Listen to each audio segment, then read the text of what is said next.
This presentation, entitled Remote Auditing, What Has Worked for Me, comes to us from Daniel McConville.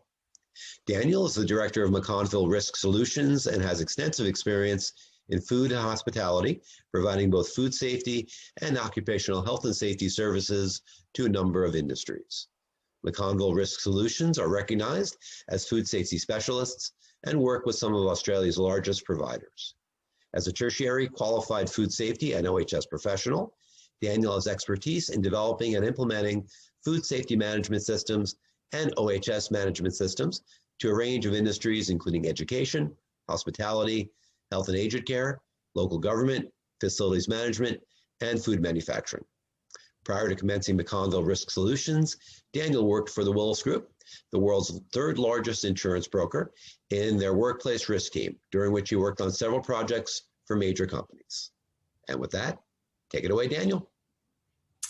Thanks, Mike. Thanks for the introduction and welcome to this webinar on remote auditing, what has worked for me. So through this presentation, what I will be going through is certainly my experiences as both an auditor and an auditee with remote auditing, and sharing with you some of my tips on what's worked for me. So let's have a look at what we're going to be covering during the session. And just before we do that, as we get to the end of the session, my details are on the second last slide. So if you want any further information or need to contact me about any of the content, then feel free to drop me a line. But what we will be going through is what is remote auditing. So I'll give you a bit of a definition on what that is. What have been the challenges and the benefits of remote audits?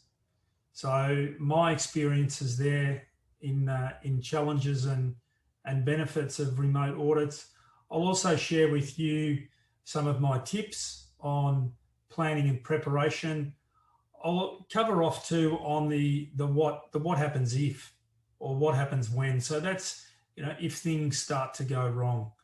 I'll look at some insights into conducting the audit, and then I'll talk a little bit about where I see the future of remote auditing. But first of all, what is a remote audit? And really, a remote audit essentially is the same as an on-site audit. It's just done using technology. Essentially, it is the same, but it's just different.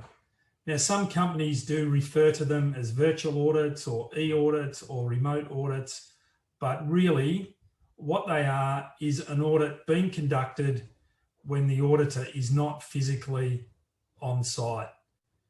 And when you break it down, it's still the same. You still do your planning, you still have your opening meeting, your closing meeting, you still have all of those. Essentially, it's just delivered differently. There are a number of streaming technologies that you can use to conduct remote audits, Zoom, Teams, WebEx, GoToWebinar, those types of things, WhatsApp, Skype, FaceTime, and they're really the common ones that you can use.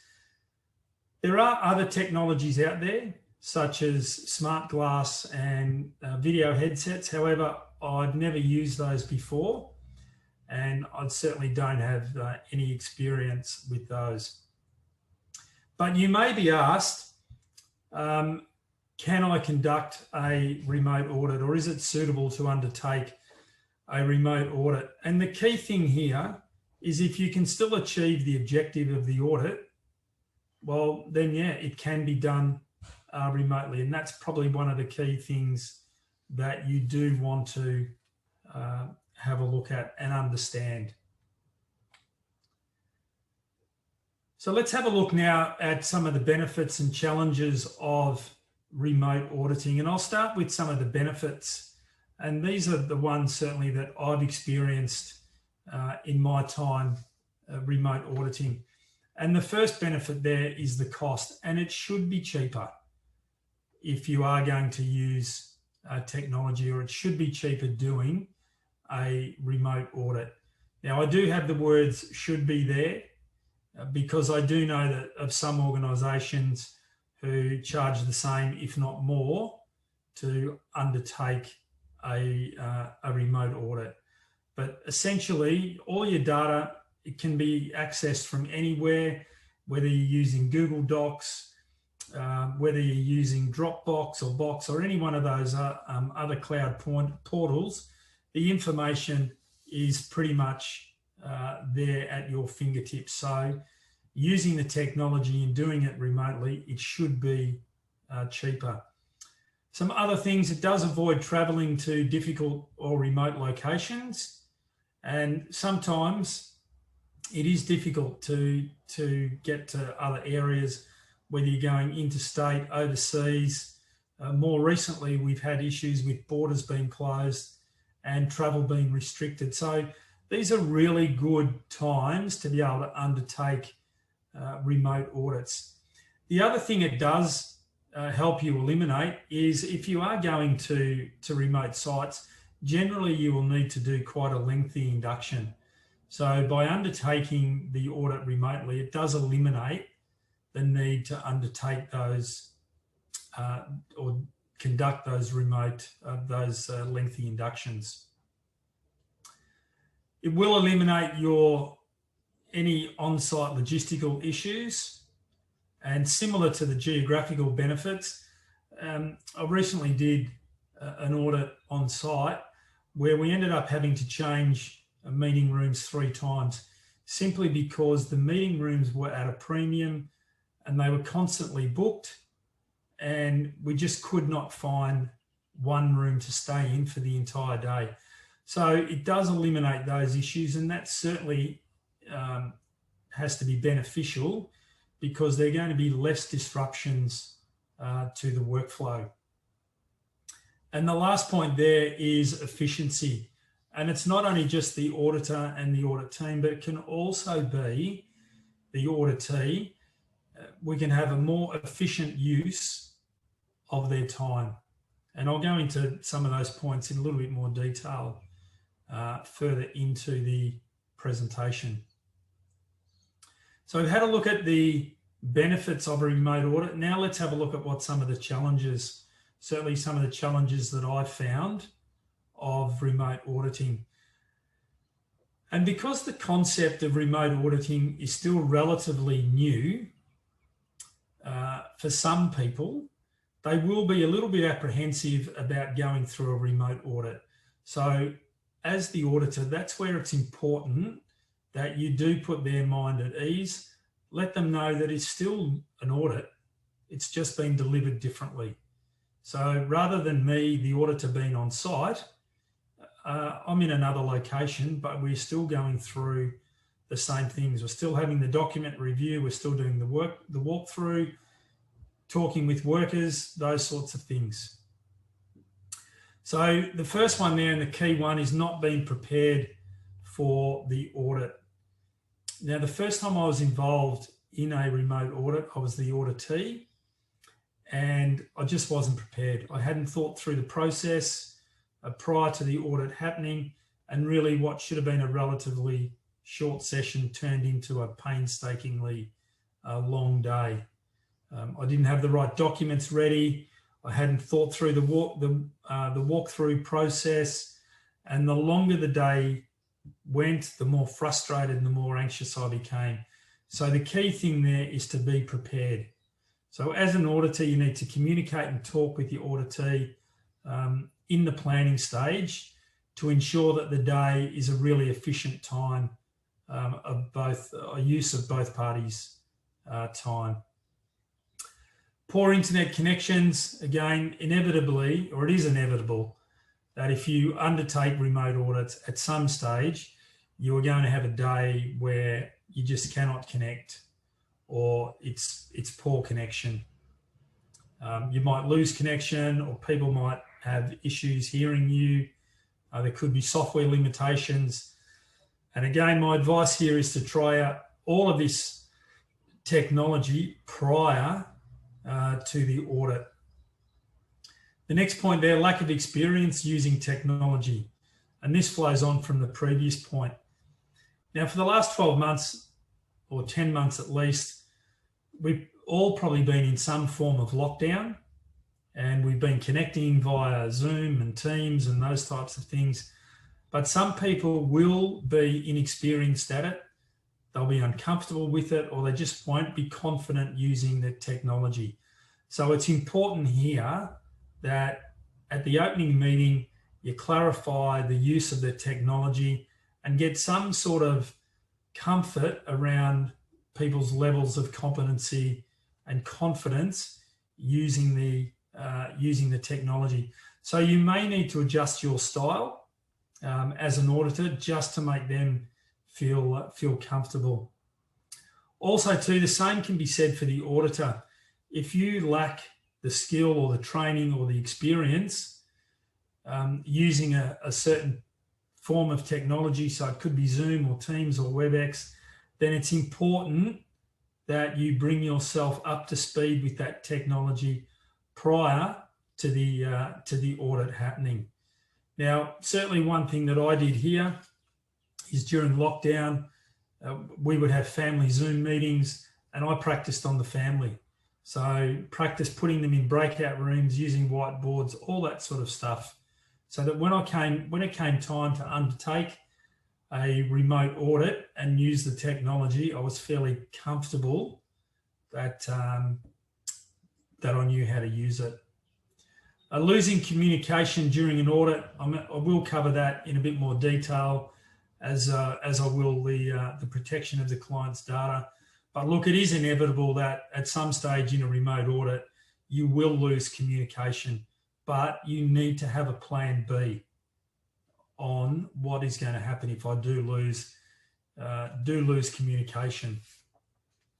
And the last one there, conducting visual inspections, but I will go through that in a little bit more detail, because that is one of the key points I've found, certainly with remote auditing. So how does a remote audit work? Look, the mechanics of it are still the same as an on-site or face-to-face audit. You're still going to have the planning stage. You're still going to conduct the audit, have the interviews, the opening meetings, the closing meetings, provide the report. All of those sorts of things are still going to be the same. All right. So there may be more in the planning stage and conducting the walkthrough and the remote audit. Essentially, there may be some different things there, but really the concept of conducting a remote audit is very much the same as doing it face-to-face. Okay, so let's go into a little bit more depth. And the planning and the preparation for an on-site audit, for a remote audit is key. Planning, providing your checklists, the scope, all of that, that's all the same. However, there are going to be some additions to that planning stage. And the first one is going to be the audit medium. So how are we going to communicate with each other? So which technology are we going to use in order to conduct or support our audit? And I generally have this as the first step of the planning stage. I prefer to let the client or the auditee dictate which technology, which platform they're going to use. So if their company uses Zoom or Microsoft Teams or whatever it is, I generally run with that, because they're comfortable with it. They know how it works. So I generally do that. Now, as I said before, if I'm not confident in using Teams or WebEx or Zoom, I'll find out how that system works and bring myself up to speed prior to the audit being conducted. Now, if you're struggling to work it out on how those platforms work, again, one thing that I did on top of using the family as guinea pigs was had a look at some YouTube clips. And there's some great clips out there on how to use most of these platforms.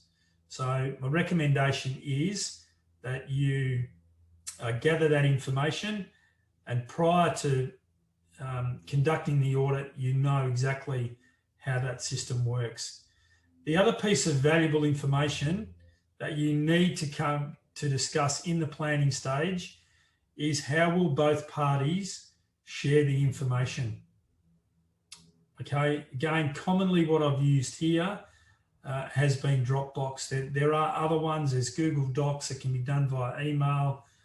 It can be done through USB.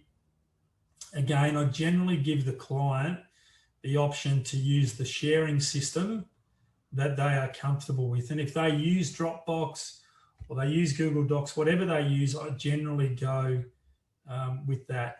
I found with Dropbox is that there are generally very few issues with the sizes of the files being shared. And then once the information has been used, the audit has been completed, well, then we can just stop the sharing process and eliminate the information. And that leads into the next two, the audit plan.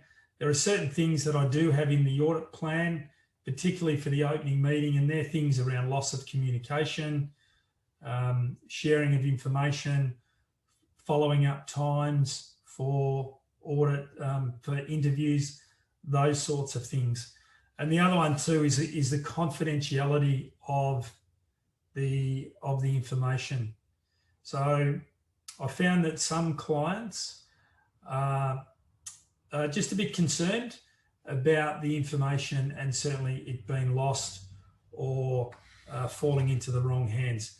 So you do need to come up with a process of how you are going to ensure that that information is going to be maintained in a confidential manner. The next one there is communication, and I found this to be the key. You don't need to be in constant communication with your client or your auditee, but yeah, you do need to be in regular communication with them. Just finding out if anything's changed, if there's any other logistical issues, those types of things, just so that you can cover off and maybe adjust or change anything that needs to be changed. The walkthroughs, I'll go through that in a little bit more detail in a couple of slides, but again, that still needs to take up or be covered in the planning section. And the next one there is the what ifs. So this is what if, what if we can't complete the audit due to internet issues or loss of communication or those sorts of things, or reception is really poor. So again, these are things that I do cover in the planning stage. Now just here, it is important to remember that things will go wrong. They won't always go wrong, but things will go wrong. Think of audits that you've done face-to-face, on-site. They don't always go 100% according to plan, but you adjust as you go along. And this is the same for remote auditing. If you're losing connection, things like that, don't get too stressed about it. Just deal with it in a calm, rational way, and then we can move on with the audit. But certainly things like loss of communication, as I've said before, and I've mentioned a few times, I generally tend to have a plan B here. And my plan B is, what is going to happen if we lose connection? What do we do? What are we going to do? So I spoke earlier about the first remote audit I did and what a disaster that was. Well, on this particular day, yeah, we were disconnected, and it happened 2 or 3 times, and we must have wasted about 20 to 30 minutes trying to contact each other about what we were going to do. So my go-to plan here is, if you do lose connection or you lose communication, is you try to reconnect using the same meeting link. And if that fails and you can't do that, then as the auditor, I would contact the client or the auditee, and we would then work out the next steps of the audit. Okay, but I do discuss that as part of the opening meeting. Also too, what happens if you do have some serious connectivity issues during the audit? Again, I do discuss this in the opening meeting and tend to talk to the client about conducting it via phone or WhatsApp, FaceTime, or something like that if we are having computer issues. The other thing I do discuss with them is about going to another room or another location on the site. What do you do if issues are that bad that you can't complete the audit? Again, I just discussed that with the client. Now, if there are timeframe issues, particularly around certification, then yeah, both parties may need to adjust their schedules to get that audit completed in time. And this is where the communication is one of the key parts of that. All right, so we've had a look at the planning stage and we've gone through potentially what could go wrong. So now we're up to the conducting the audit stage. And there's some things here that I do before I start the audit. And the first one is I do confirm the process for the loss of communication. So if you lose connection or we lose communication, what's the process going to be? The other important things, or the things that certainly I've found over the last 12 months undertaking remote audits, is that it's important to have all other programs closed. So all those things that are going to send you some sort of notification, so emails, maybe LinkedIn, company intranet, Facebook, those sorts of things, if you don't need it, close it. Okay, that's probably the best advice I could give you, and only have open what you need to have open. The other one is making sure that your hardware is fully charged. And in my welcome email to the client or the auditee, I do have something in there about making sure that things like laptops, phones, iPads, whatever you're using is fully charged, because you don't want to get 3/4 of the way through the day and then lose connection because someone says, oh, look, I need to go and find another room somewhere where I can plug in my phone or my laptop. So making sure that prior to commencement, all of that is fully charged. I do make a note of that in the opening meeting. And I do also generally during a lunch break advise people that it's also a good time to put their hardware back on charge. And the last one there is stick to the plan. Things will go wrong. It's inevitable that doing a remote audit, things will go wrong. It may not happen every single time, but it will happen. So the key point there is stick to the plan. And you know yourself when you're doing an on-site audit, if things need to change, you adjust the plan. Doing a remote audit is no different. If you need to adjust the plan, then you adjust the plan. All right, so it's important that we do that. So now we get to conduct the audit.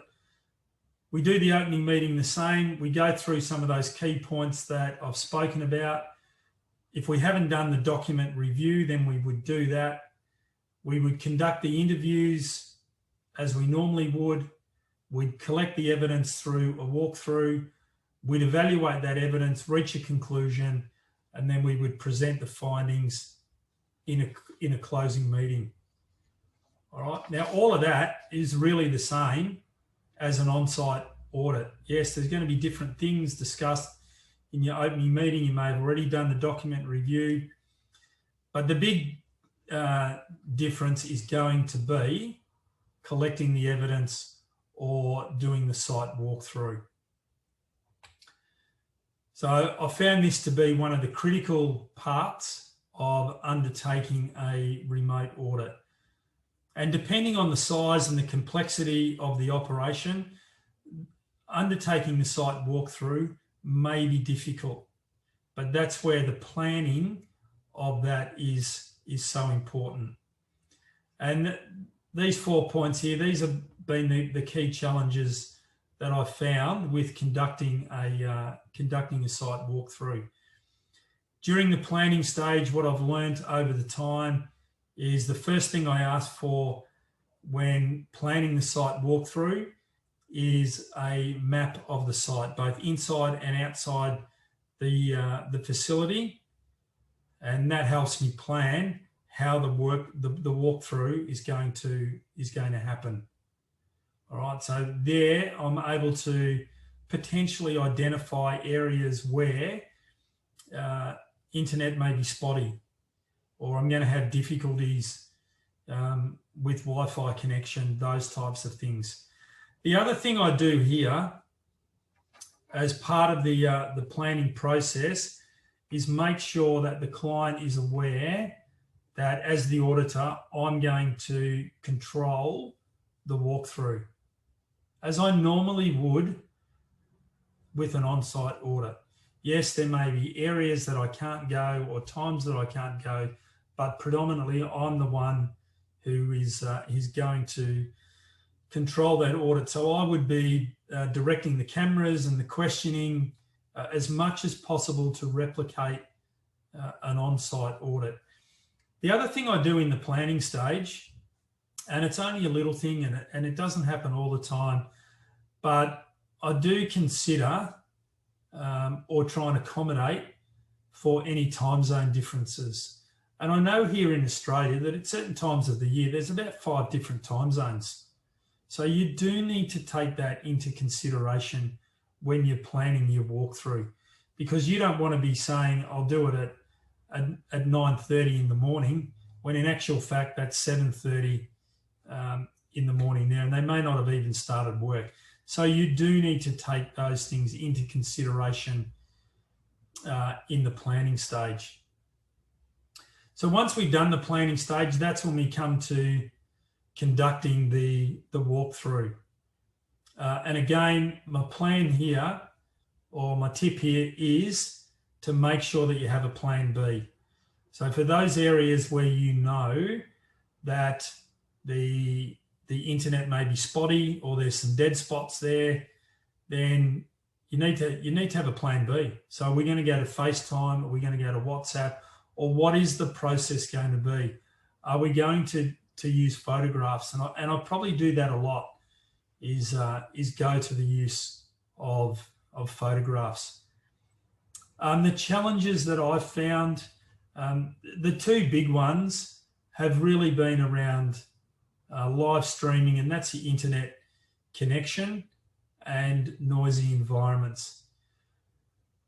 Now, with your live streaming, going into to cool rooms, freezers, the far ends of warehouses, those sorts of things, in enclosed areas, it may be difficult to actually for the wireless connection to maintain a connection. So you need to have a plan B.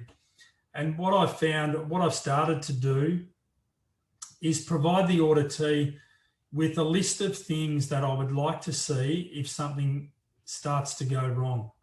So things like use by dates or dates on products, storage of products. So what I'm trying to do there is get some determination that the stock rotation is working. I might ask for photos of the fridge motors, the walls, the coding, those sorts of things, so I can get some understanding that the cleaning schedule has been maintained. All right, it's never going to replace an actual walkthrough, but it is a pretty good alternative. And the other one there is noisy environments. And the last remote audit I did as an auditee, went into the production area. They were smack in the middle of production, and I just couldn't hear what the auditor was saying. And that was one thing I hadn't thought about. So I just left the area, went outside, spoke to the auditor, explained how production worked, looked at things or spoke about things that he may want to see. So we came up with a plan. I walked in knowing exactly what he wanted to have a look at. We were using Zoom, so we used the chat function if he wanted to change anything or see anything different. And when he'd seen something and he was happy with it, he would just use the thumbs up, and I knew then that, yep, it was just time to move on. All right. So, but I've learned from that, and that's now part of the planning stage moving forward. So we've gone through, we've conducted the audit, we've done the walkthrough. One thing that we do need to take into consideration is the security of the information. Okay, so the same rules of confidentiality apply to remote audits as when audits are carried out face-to-face. You need to ensure that you are protecting their information. If you're concerned about that, have a conversation with the client. Let them know what you're going to do with the information once you've finished it. And a lot of it is just going to be, I'm just going to delete the information or stop the share or those sorts of things. One thing that does come up often is about recording the audit. Now, if you want to record it as an auditor, I find common courtesy is to discuss that prior to the audit taking place. Don't turn up, go and do the site inspection and say, just as you start, oh, by the way, I'd like to record this, all right? Because there might be processes in there that the client doesn't want you to see or doesn't want to be shared over an audit, all right? Happy for you to have a look at it on the day, but don't want it recorded, all right? So it's important that you do discuss that with them prior to the audit happening, and only review what information you need to see. I've certainly found doing remote audits is that I'm probably more efficient and effective with the type of information. It's only the stuff that I really need to see. So then when we get to finish the audit, we would do our audit report. And that's pretty much the same. It still needs to be a complete, accurate, concise, and clear account of the audit. It needs to have in there the extent of conformance to the management system. It needs to contain your findings and your evidence, your audit conclusions. And one thing that it does need to contain is a remote audit statement. Now, here's an example of one that I have used previously. And this is just something that you do put in your audit report to document how the audit was conducted or how it was conducted remotely. So the one that I've put together, it says this audit was undertaken remotely with information shared by whoever the company is through whatever process, Dropbox, email, Google Docs, USB, whatever. The walkthrough of the production facility was conducted using, again, whatever process, and this approach was used due to the continuation of COVID-19 and the risk to both the auditor and the organisation's staff. Now, moving forward, it may not be because of COVID-19 that we're undertaking a remote audit. It might be because of logistical considerations or geographical location, or could be the weather or those types of things. But you would just put in there why we used the remote audit approach. And then the last one there, the document review was conducted off-site prior to the audit. So I just put the date in there, and any follow-up questions were provided to the owner, the director, the auditee, whoever they were provided to. All right, so just in summary, my tips for remote auditing, the first two I find are the key. Communication is the key. Planning is also key. All right, as they say, failing to plan is planning to fail. So you need to make sure, I found that the planning process is a little bit longer than it would be if I was doing it face-to-face. Make sure that you're familiar with the remote technology platform. Make sure that you establish the rules of engagement prior to the audit, and really just try to deal with one person. Don't have multiple people that you're trying to deal with. Whatever documents you want to see for the remote, for the document review, get them as early as you possibly can. And when going through the audit, if things don't work, then don't panic. Okay, as I said before, stick to the plan. And I often get asked about the future of remote auditing. And certainly my opinion is, look, the concept of remote auditing is nothing new. It's been around for a while. It's certainly been hurried up due to the global pandemic, but I really think it's here to stay. And my own opinion is that I think moving forward, there's going to be a blend of remote and on-site auditing. And by that, I mean, I think that where possible, the document review is going to be done remotely. And I've certainly found that my questions there have been more targeted by doing it remotely, and the walkthroughs can be done on site. I should think though, moving forward, there should be a reduction in cost doing a remote audit. And one of the reasons for that is I find that the auditor's time can be more efficient and more effective and more productive doing it remotely. All right, that brings me to the end of the presentation. Again, there's my details there. So if you have any questions or you would like any follow-up information, then feel free to send me a line, contact me if you would require any further information, or you might have some of your tips that you found have helped you in remote auditing. So thank you for watching, and certainly I hope you've enjoyed this presentation and you've got something out of it that will assist you in future when conducting remote audits. So again, thanks for watching. Well, thank you, Daniel McConville, for your personal perspectives on the value of remote auditing. And that concludes this presentation.